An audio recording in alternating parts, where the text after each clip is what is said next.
Walmart and workforce housing will destroy Florida home values. Hello friends, welcome back. We've got breaking news which directly impacts Jupiter home values with the development of a new townhome community called Seaglass Townhomes. And while I suspect the impact of those homes are not going to be great for the home values of the surrounding area, I'm also aware that this is not an isolated incident, and this is happening in many places, including where I live in Boynton Beach. So this video is a deep dive into how Walmart and workforce housing will destroy Florida home values. And if you find value, please subscribe to the channel and check out my free Patreon, which is linked down below. And right now, there is tremendous amounts of conflicting economic and housing data out there, which defies common sense. It simply doesn't make any sense. And I don't know whether it's deliberate or not, but there are plenty of people that are going to be very confused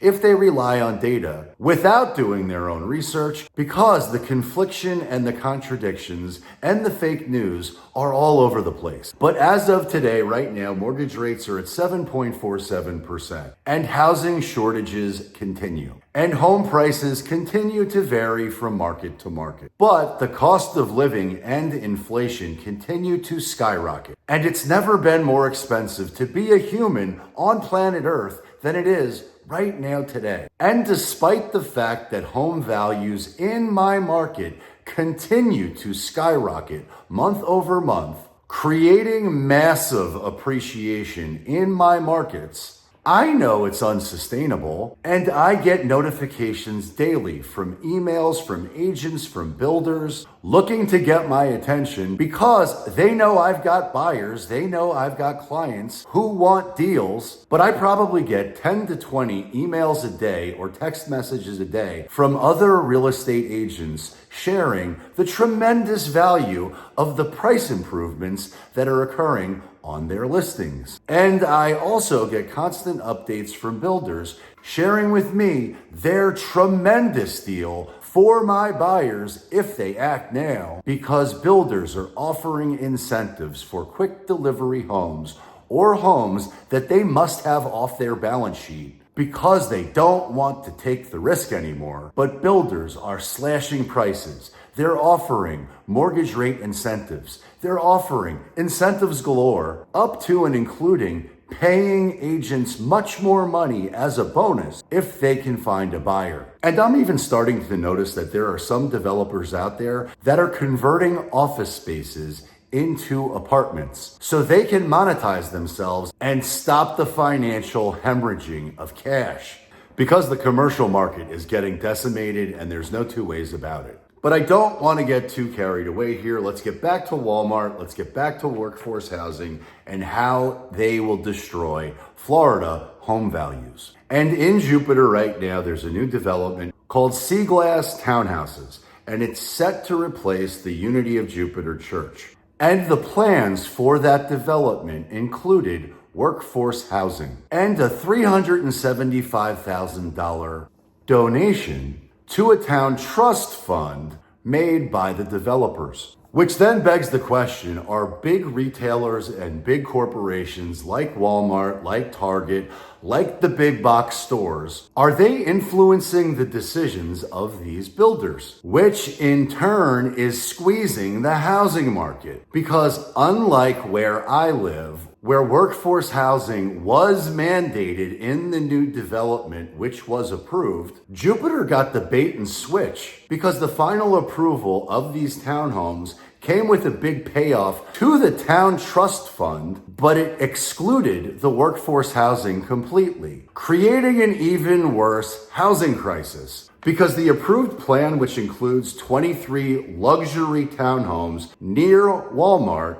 originally promised workforce housing. But I suspect somebody in Jupiter got paid off nicely, because the shift to high-end residences indicates as much, but the workforce housing or the affordable housing got cut completely. It's sitting on the sideline. much like many folks looking to buy a home in Jupiter or other places here in South Florida. And people who live there are not exactly thrilled with any of these changes.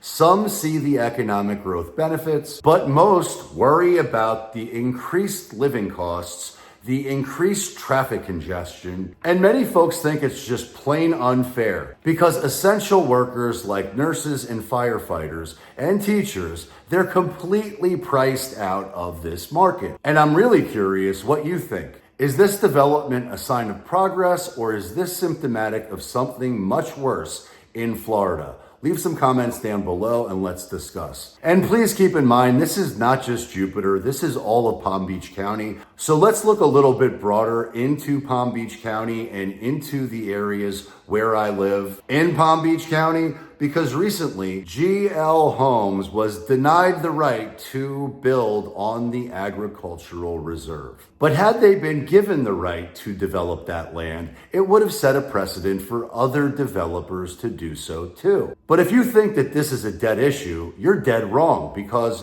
builders, and I'm sure GL, are going to find another way. Because there isn't any more land for them to develop, and developers develop land. That's what they do. And there have been many proposals since altering portions of the county's agricultural reserve, which have been put under scrutiny. Following the denial of GL Homes' land swap deal, other developers have been rethinking their strategies. And I'll be specific. Bednar's Market and Olympus, which are two different projects in the Ag Reserve, faced setbacks. Bednar's proposal for warehouse office spaces was postponed due to concern over land use changes. And Olympus had to withdraw its proposal for nearly 100,000 square feet of warehouse office space use after facing opposition from the community. And the community in which I live, the Canyons, fought the developers to ensure that Amazon did not build a super center or a shipping center right next to it. And we fought aggressively to ensure that didn't happen. But at the end of the day, over the course of time, other developers came in and paid off somebody in the municipality, because right now they're developing a senior living facility and workforce housing right next to where we live. And that is no bueno for anybody who owns a home in any of the surrounding canyons. Because logistically, the roads don't support the people who already live there, and they sure as hell can't support a brand new facility of workforce and senior living homes. But make no mistake, these cases highlight the tension between development and preserving unique farmland and wetlands. And residents are not happy. And environmental groups are not happy.